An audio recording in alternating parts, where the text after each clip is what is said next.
ready. She waited patiently as I finished with Daniel. Sarah Bils. She is a Hi. great. How you doing? You doing okay this morning? Good. How are you? I'm okay. It's early. I know it's earlier for you, but my show is almost coming to an end. You will be my last interview. Last but not least, Sarah Bils, just so people know, she's an independent journalist, U.S. Navy veteran, and co-founder of DD Geopolitics.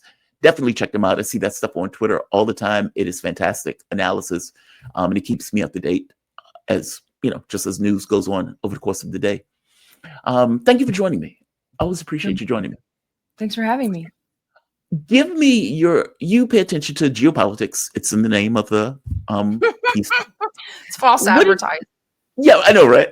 What is your take, just as a bare bones, and we can step into it further, of this kind of whiplash with Donald Trump taking over in the geopolitical? That's everybody who's come on who does geopolitical speaking and analysis, because I'm super curious on how other people are seeing this. And you have some people who are far more cynical, and you have some people who are like far more hopeful. Like Scott Ritter is hopeful. He's Of over the moon. course. Like he is so bullish on this. And you get somebody like Mark Sloboda who's like, we need to see what happens. Yeah, it's total analyst. Give me your take on this. How do you see what Donald Trump is doing in regards to the moves that he's making? I mean, recently we had the UN Security Council resolution where the U.S. Sided with Russia in their resolution. Europe abstained. Like, just shocking stuff. You would never ever see something like that. Trump has gone after Zelensky as a dictator, saying he'd lose the election if that election was held. He is trying to get a framework for a mineral deal that I have defined as just a raping of Ukraine at this point. It's astonishing. And just to give a heads up, the government of Ukraine will contribute to the fund 50% of all revenues earned from the future monetization of all relevant government-owned natural resources assets, whether owned directly or indirectly by the Ukrainian government, defined as deposits of minerals, hydrocarbons, oil, natural gas, and other extractable materials, and other infrastructure related to natural resource assets. Basically, anything that comes out of the ground, we want 50% of it. So not only are you losing 20% of your territory, not only did you lose 500,000 or 600,000 people, it could be more, maybe a bit less. Not only were you pushed into this after the overthrow of the Ukrainian government, you now have to give money back to the U.S. In the form of effectively anything that's coming out of the ground for the foreseeable future. That is astonishing. Like, this is a change that I've never seen before take place in American politics, where overnight the foreign policy radically shifted. They don't even use the term unprovoked war of aggression. They have gotten rid of that. They would say it's complicated.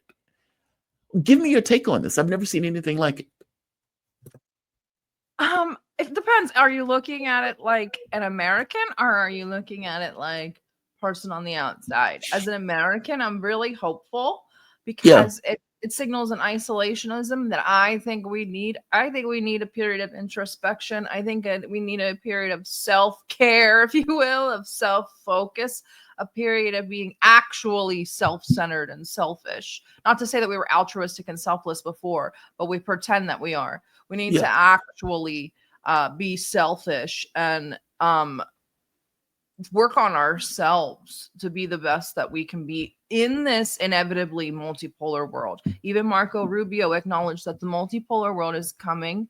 It's been coming for 30 years. They've just delayed it as much as they can. So it's going to take a very introspective America to be able to function in this new world order, if you will. As a European, I'd be it's hard because it's going to suck for the foreseeable future. But in the end, this is maybe not in this way, maybe not this methodology, but this is the best thing for Europe. It gives them it makes them understand the need to diversify their sources of income income, exports and imports. It forces them into a place where they have to re-examine and restructure what they're doing. And as a multipolarist, I find this to be extremely positive because it gets them off the dependency of the West and forces them to be creative. It's going to force them to stop being liberal. It's going to force them to stop feeding into this sort of Soros-esque New World WEF, IMF, New World Order. So that's a Yeah. good thing. It teaches them they have to be self-sufficient in other ways. The bad thing is that we design them to be dependent on us. Right. So that we're forcing them to do something that they're not designed for without our assistance. So that's kind of scary. It's sort of leaving them out in the lurch. You know, yesterday Donald Trump said the EU was made to like rip off the United States, which is not the case. It was actually made to centralize power so the United States could better subjugate Europe. It's not. I am glad you mentioned that because I have that clip pulled up where Trump said that because I wanted to Yeah. get your take on that.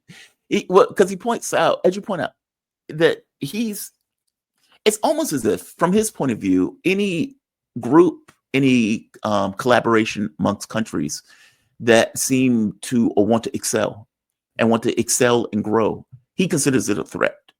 And so the fact that the EU came together and say, hey, we need to, there's China, there's Russia, there's America, there's all these big countries, we need to come together in order to have a better economic weight when dealing with these countries. I mean, EU, when they're dealing with countries, they're dealing with it as a group. That was part of the rationale behind it, that we have much more weight as opposed to being picked off individually by China or by Russia or by the US. I mean, if the US, let's say, for example, makes a deal with Germany and then makes another deal with Austria and then makes another deal with, okay, well, you have less economic weight in order to come to a better solution in that deal as individual nations, as opposed to dealing with the EU as a whole, which has a population that is just as equal to or bigger than the United States. And so it wasn't like they came together in order to screw over America. They came together because it was in their best interest to do so economically. Ideally, I know some people would disagree with that. Give me your take on that, though. He's clearly looking at it as they're doing this against us. And he is now threatening to put, I think, 25% sanctions on the EU for reasons that I still don't know why he's doing that. I think they're imposed, but it's stupid because the Marshall Plan made them this way. That was Yes. our plan. So I'm not understanding this weird kind of, you're on your own. Well, they shouldn't really be on their own. It should be like, we got to get you kind of off of our teat. Thing about multipolarity is that the EU is not going to work in multipolarity anyway, because multipolarity is about celebrating the sovereignty of a nation, how they see it. So it's not going to work for the EU anyway, with kind of Germany dictating the EU foreign policy and economic policy. So I understand it, and it's a good thing. It does take away some of their bargaining power, but it gives them a plethora more of choices. And there's no veto power that Hungary is going to exercise over them or whatnots and what have you. So in the end, it's a good thing, but right now it's shocking, and it's the initial sort of shock is still kind of there because people thought they'll be with us forever. Yeah. See, I think I slightly disagree with that. At least I think I do. Is it possible to have multipolarity in the context of the EU? So, like, for example, when I think of hegemony, I think of it in terms of Western hegemony. And I used to think of it in terms of, okay, well, they're going to be this kind of rubbing against, let's say, America and China as individuals. And I realized, okay, well, that's not really the case. Europe is lumping in with America as it deals with China, Russia, and everywhere else, basically 14% of the globe, trying to control the rest of the globe. Then you get America saying, okay, we want out. We don't want to do this anymore. We're sick of this. Europe, you're on your own. Figure it out. Is it possible for Europe to be a part of this kind of multipolar world, but function as an EU collective? Almost like, because it seems that even though the European countries haven't necessarily agreed to it, that, Angela Merkel used to have to saying ever closer, that if you're pulling countries and treating them almost like states, almost like you have this kind of federal system that they're trying to create out of Europe. Under that model, that could be multipolarity in the sense that Europe functions as a single entity in its engagements with, let's say, China, Russia, the United States, or even Africa or something to that effect. Does that make sense? Yeah, in an economic block sense, yes. And it makes sense in an economic block and like from a negotiation standpoint for sure, but not from a nation building political choices. Like Germany shouldn't be making immigration choices for Hungary. Yeah. That is the antithetical to multipolarity because it's infraction and infracts on this on the sovereignty of Hungary. Of course, Germany wants to stay in the EU. It makes them the hegemon. They're the hegemon when the EU exists and is functioning well.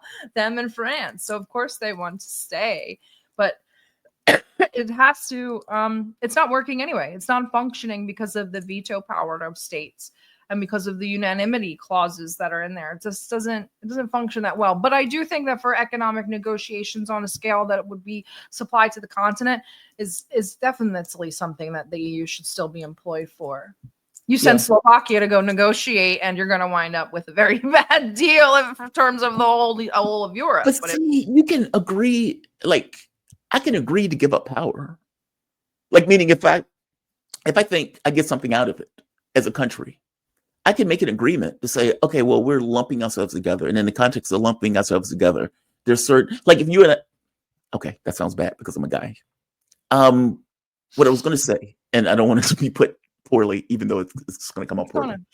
If you and I were living together as roommates, we would have to make agreements on how things work to just not piss each other off.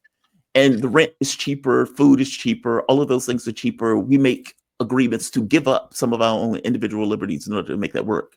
And I'm saying that for any roommate, right? And I'm saying that is true for countries also, where these countries says, yes, we will give up our sovereignty to some degree because it is better in our either military or economic interests to do so. I guess it seems that Europe's plan, or the founders realize this system doesn't work well. And the only way the system works well is if we become something similar to states. And so it seems that there's this kind of movement that might have stopped just because of the right-wing push that's taking place in Europe right now. But it seems like the original objective was we're going to create an imperfect system. And the only way to correct that imperfect system is if these countries start functioning together as states, whether they want to or not, or whether they even know that that's the original plan of creating this kind of EU, this European Union. Does it make sense? I hope that makes sense. Maybe I'm talking out of my ass. I just don't like it. I just don't. Yeah. I don't like the idea of saying like, because it's going to be an unequal request anyway. It's going to be Slovakia. You're going to have to give up a lot more power, relatively speaking, than say France. And that's that's why the thing is kind of losing its balance, and it's sort of tipping out of, especially with you mentioned the right-wing populists, especially with them, because what the EU does, I don't want to say that it stifles sovereignty, even though it does in a way. It stifles uniqueness. It stifles the actual diversity of Europe, the actual traditional historical diversity of Europe. It stifles that, and their policies do the same too. It's kind of making Europe into, you said states, which is very interesting, because when people look at the United States, they're not looking at, oh, there's New Jerseyans and there's Kansans and there's Californians. Oh, do we want to look at the EU like that and just say they're all Europeans? I don't. Yeah. I guess they would have to make that choice. And the reason why I say they would have to make that choice is because fact of the matter is they're dealing in a world with hard power realities in countries like Russia, China, and the United States. They're dealing with countries that are much larger, especially if you're talking about in the context of, let's say, the United States. If you're saying, okay, the United States making a deal with Austria, the United States making a deal with Britain, okay, those countries are going to get hosed in that deal. We have all the weight in the world. Look at what Donald Trump is doing to Canada. He's like, well, Canada only gives us, 4%. We have 25%. What are they going to do? Meaning he effectively has taken a position that he can muscle individual countries. And so if you're dealing with like Europe, do you really want to be fortress Britain in a world with China with 1.5 billion people, India 1.5 billion people, the US, and having to make deals, either military, economic, or otherwise, where you are at a severe disadvantage? Like, I get the argument of this kind of individual sovereignty, but individual sovereignty also comes with weaknesses that may not necessarily be there if you lump yourselves in together. I don't think the United States would be better off if we were individual states trying to deal with Russia, China, etc. I hope that I think we would be better off though if we were more in terms of a confederacy or a real federation where states had more power. I think that the scales get tipped in a way. Like here, the government has taken away too much of state power. That's what's kind of happening in the EU. The EU is determining immigration policy for places that they don't understand, like Italy. Yeah. And like I said, Hungary. It's determining election things in Romania. Romania and Yeah. Georgia. Like that's not where this needs to go. I think that's probably more along the ideas of that scaling back of the EU. It doesn't need to be involved in like civics and like culture. It should just be involved in the legality and the economic block. I mean, economic blocks are going to form, protectorate blocks are going to form. That's just the way that the world works. Right. In terms of the structures of the EU, I think that it's gotten a little bit out of control. No, I agree with you. Initially, it was only supposed to be a trading block. Exactly. And it just kind of evolved. Yeah. Turned into a governing block. But I agree with with it staying how it was originally designed to be a trading block and an economic zone. It was to establish an economic zone, and it's gotten into this like behemoth that like writes laws, determines policy, fixes elections. It's way too big. So maybe just a scaling back to where it should have been. That's why I think that BRICS is constantly reiterating, like, we are just an economic block. That's it. We're not expanding past that. I think that that's important. And that's sort of what the EU should be looking at. Russia and the United States are having dialogue today in Istanbul. There was an agreement that, they went from Riyadh, they're now Istanbul. These are apparently very basic talks, basically trying to reestablish the embassy. Thank God. It's so hard to travel to Russia. See, I've never been. I'm so jealous of you. Yeah, I'm so jealous of you on that front. We'll take you on one of our trips. But yeah, once I heard that, I was like, that's the thing I'm most happy about. I usually, like, last time I had to fly to Belgrade to get a visa. So this is great. We don't have consulate services really, except for New York, a small one in Houston, and then obviously Washington, D.C. So the reestablishment of diplomatic relations is so important. Well, we have. Do you think it'll last? No. Well, I think that Russia needs to be hyper cautious. I'm dealing with a death in the family, so I haven't really paid tons of attention to the details. I'm sorry. No, it's fine. But what I think is going on, especially reading our media, is that there's a lot of exaggeration about the closeness of Russia and the United States. And this is just to drive a wedge between Russia and China. Did you notice that a week ago, Trump said, let's scale back on our spending, military spending. Somebody came out, our media came out and said, Putin agreed to this. He didn't agree to it. He just said, this sounds like a good idea. But as soon as that article came out that said Putin agreed, China came around and said, absolutely not. We will not be scaling down our military spending. In fact, we're doing the opposite. So that cued me to be like, what are these stories, these sort of narratives being created for? It's to pull Russia, or to give the sense that Russia is pulling away from the East. So I would take these stories with a large grain of salt and pay very close attention to what the parties actually say in talks. But I am excited about these talks because I'm excited to see how the new American administration interacts with real politicians. Russians are well-trained diplomats. They have schools for this. So I'm very curious to watch this sort of negotiating process, especially if Elon's involved. So this could get like really funny very quickly. Or, I mean, it could be, I don't know. So I am kind of excited, but I'm not excited for the same reasons. I was talking to Americans the other night, and obviously I'm American as well, but that sounds. I was talking to Americans. I'm kind of an outlier, but I don't really feel very American most of the time. But they have this weird notion that, like, as long as they go to a country and say Trump's in office now, they're going to be like, well, everything's different. Sit down. And I'm like, that's not how this works. Just because our internal mechanisms and our administration have changed. Sure, there are some countries that were understandably very excited for a Trump term. But for the most part, people are like, we don't forget what you did in the 40s, let alone what you did last term. What are you talking about? And stop approaching people with this, like, we're different now. It's been 2 months. Like, give it a little bit. Like, you got to do some stuff that proves that you're different now. and it's kind of it's off-putting. It puts people it puts people off because it was interesting. We were in a call with a lot of Europeans, and they were like, nothing is different. Why would Yeah. we trust you right now? Look what you did in Minsk. And then they'll say, but Trump wasn't a part of Minsk. And you're like, it's just a very odd idea. I think that the MAGA crew kind of has a bit of rose-colored glasses on, or they're just kind of riding this pink wave of honeymoon period. I think it's wild to me because I remember having this conversation with Ritter, and I was like, dude, you're being way too bullish. Like he was so excited. And I remember my audience was completely the opposite. My audience was like, dude, I understand that Trump is in office. He wants to do something different.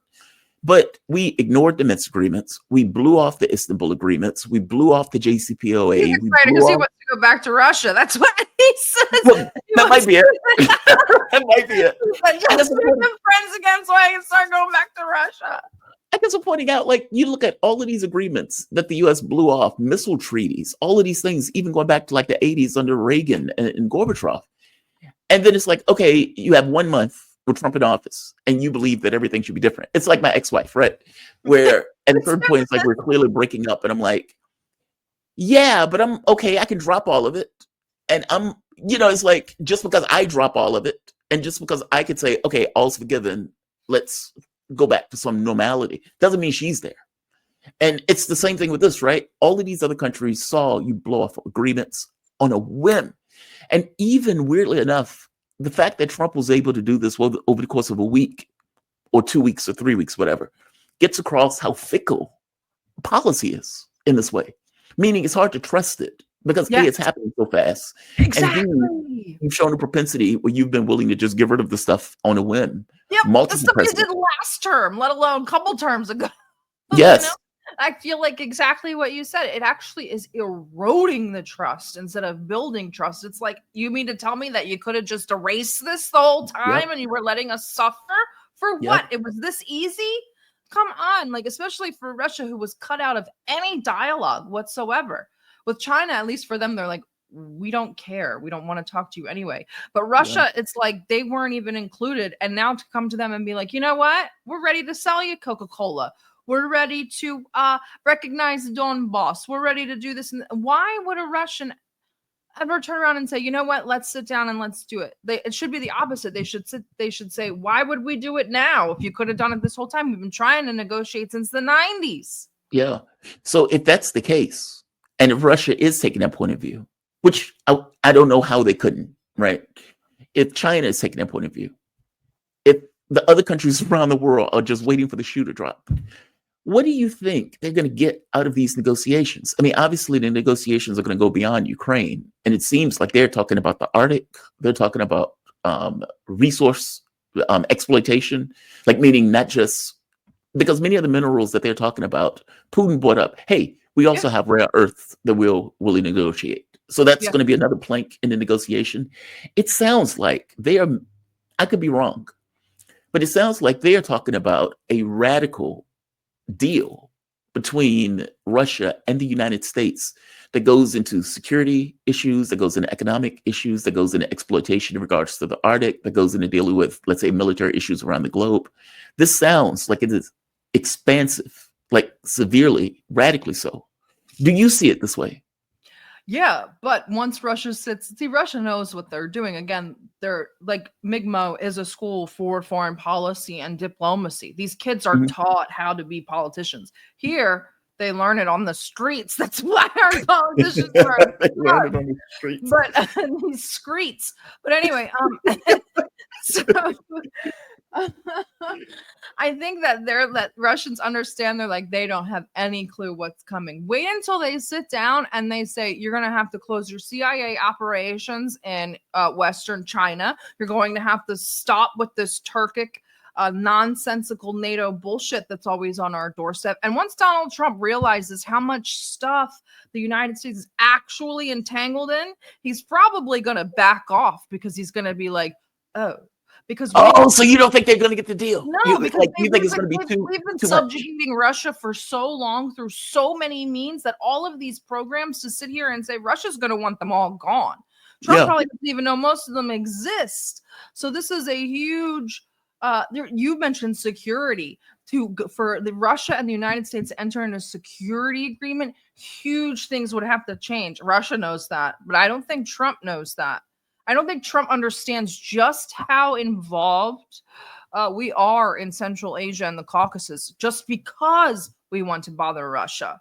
Yeah. Like, it's very strange that he kind of doesn't, he's kind of disregarding almost 100 years of foreign policy to send, like, I'm the cool guy. I'm here. I'm based. It's weird. He is, but I think he's doing. I don't think he's doing so because he loves Russia. I think he's doing so because he's in a situation where he defines with $36 trillion in debt. And Joe Biden was packing on what, $2 trillion each year. I think Donald Trump put on $9 trillion when he was in office. We spent $10 trillion on the wars in the Middle East. We're gonna be fine. Yeah, so just a radical amount of money, right? Yeah. And then you hear, wait a minute, we went from 70% reserve currency to 50% reserve currency. That trend line is problematic for us. If you're the reserve currency, obviously you're going to have to print more money because the rest of the world is also using the money. And so you're going to run massive deficits, but you're also allowed to benefit from those massive deficits that you're able to run in a way that the rest of the world can't. If you get Russia that starts pushing very hard on this issue of single currency, alternate currency to the dollar, we need to stop using the dollar. The dollar has been used as a weapon. And your name is Donald Trump. You're like, okay, that is radically detrimental to the way that the U.S. can operate going forward. You are effectively taking a knife to the throat of America if you get rid of the reserve currency, which is effectively what BRICS and Russia was doing because they took them off the SWIFT. And they, as you pointed out, all of the sanctions, they were going after them as a weapon. So if you're Trump and you're like, this is a problem, we need to stop this. We need to unravel this. Meaning, I get the sense that the unraveling is coming from this place of self-preservation, as opposed to we're just doing it because we're doing it. And if it is indeed coming from this place of self-preservation, is he more inclined to do it? That's what I'm stuck with, right? Because I feel you. Like, if you think of all the sanctions that have been applied onto Russia, and then you think of Europe is going to complain, you think Zelensky is going to complain, you're going to get howls coming out of the U.S. I mean, you can see the headlines now. It's screaming, oh my God, he's abandoning Ukraine. What does it mean for Taiwan? Meaning they've already pivoted to the next war, to the next flashpoint. If it indeed that's the way he's thinking about it, is he more inclined to do that and get rid of all of that stuff in the way that you articulated? Maybe, but then that's even more scary to me because that means that this empire really is in decline. This is really some contraction. If they're willing to make concessions like that in order to hold on to power or any semblance of power, that means we're getting into the desperation phase. Once we start these huge concessions, that's a good sign for Russia. It's positive for multipolarity, but that just shows that we are in a very serious decline, and empires in decline are irrational. So how long can we hold up these agreements? How long can we stay in them? Are they stable? These are all questions that Russia has to ask themselves, I guess, before they enter them. But the United States, for all intents and purposes, regardless of what Elon's doing or what Trump is doing, is in a contractual phase. The empire is big time contracting. They know it, and they're struggling and flailing to hold on to power. This is where the irrationality comes in, which is why they might be willing to take some of these deals that in the past they would be like, absolutely not America, never. But if they're willing to now, it's a good sign and it's a bad sign. That's why I'm optimistic as a multipolarist, but I'm also very cautious because it's going to suck. The labor and delivery is going to suck badly, mostly for Europe. But isn't it rational that Trump is doing it? Like, meaning, if you're trying to hold on to empire, well, or willing to let, I guess the ends are rational, but the means might not be. It's just something that these concessions aren't something that we would ever have made or thought of ourselves to make, especially after the Cold War when we declared victory. But now it's time to reevaluate. Did we really win? Did the world really win? Did democracy really win when we won the Cold War? Maybe not. Maybe it was a mistake. Maybe Trump's really trying to rectify that. I don't know. I'm just very cautious before I get optimistic. But I'm No. also not a black cloud at all. Yeah. I'm not black pilled yet. No, I feel you. It's like I'm a person, so I'm hopeful. Yeah. I mean, there's a lot of things happening that are like, this is gonna suck, but the ends almost justify the means. Like yesterday, Republika Srpska president declared independence. That means Bosnia is going to fall apart. Does this suck? Absolutely. Is it going to suck? Yes. Should Bosnia be held together as a federation? Probably not. So wait. Go back. You lost. You said that very fast and you lost.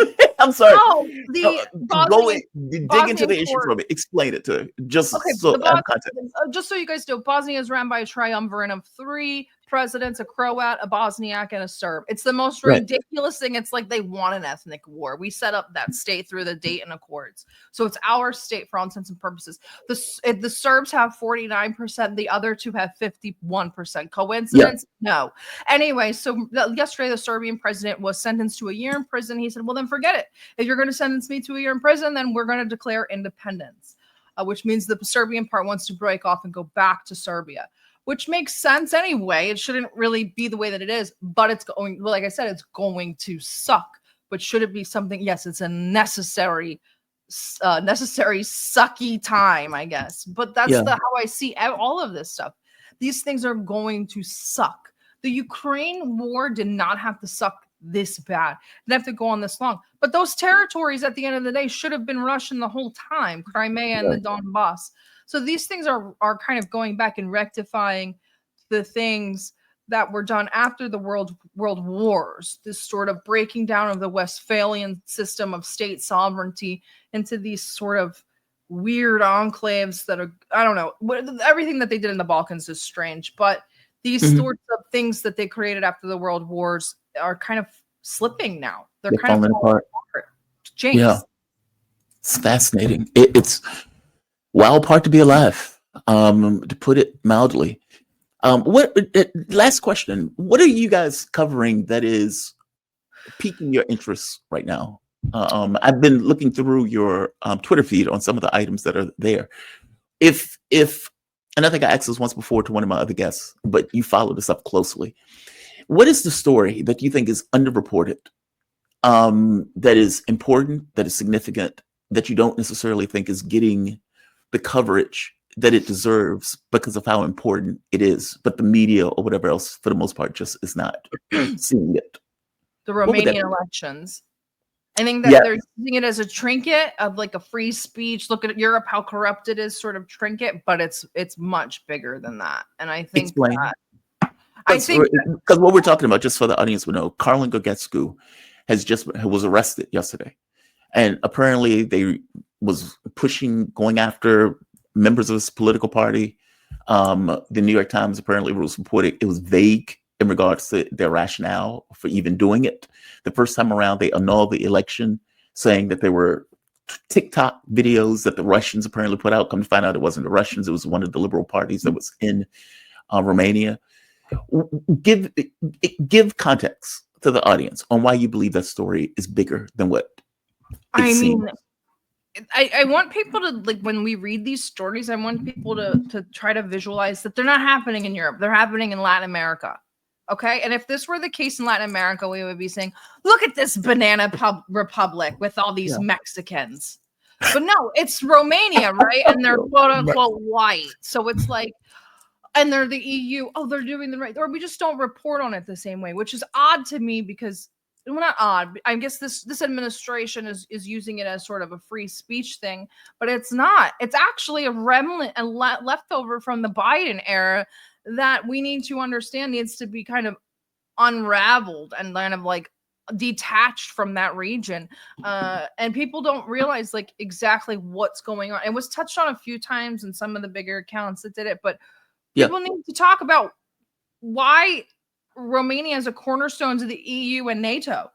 It has the biggest NATO base and under construction right now, with juxtaposed next to the largest Orthodox church being constructed right now. It's a very interesting dichotomy. So while the nation itself is going towards tradition, NATO is trying to pull this country into its orbit, and it's just Mhm. it's failing. And then again, you see that desperation. You're arresting a president because he formed a fascist organization on TikTok. Like, we got to start, like, what are our priorities here? And this is a sign actually of the decline of the EU. They're a Yeah. flailing empire at this moment as well. Yeah, if you have to do that, something's wrong. Mhm. Like that breaches all notion of liberal He's value. on house arrest. They let the Tates go, but they put this guy on house arrest. Make it make sense. Yeah, I showed the video earlier of him on crutches being arrested, Yeah. which is again mind blowing. Like this is Europe. Like that was the part that got me. It's like this is Europe. This is Mhm. not supposed to happen in Europe. Sarah, always appreciate you. Thank you for this. Sarah Thank you. Bils, she is an independent journalist, U.S. Navy veteran, and co-founder of DD Geopolitics. Sarah, is there anywhere else that people can find you? I want to make Just sure. we're taking a little bit of hiatus. The crew was just in Lebanon at the funeral of Hassan Nasrallah, so they're still getting back and getting situated. But we're working on some stuff. We have a new show coming out, so just visit us at ddgeopolitics.com. You'll stay updated with everything, or our Twitter accounts for sure. Okay. How was the funeral, by the way, for Nasrallah? They said it was packed. Obviously, I couldn't go, but they had a really, really nice time. They said the people were amazing and that they really weren't worried at all, which is interesting. I would have been very scared at Hassan Nasrallah's funeral. Yeah, that could With that could Israel went dicey. flying overhead. But yeah. Well, considering what happened in Iran, where they had that massive explosion at the funeral, yeah, I can Yeah. imagine. But they said it was amazing. The hospitality was like they said the hospitality was better than Dubai, which wow. Interesting.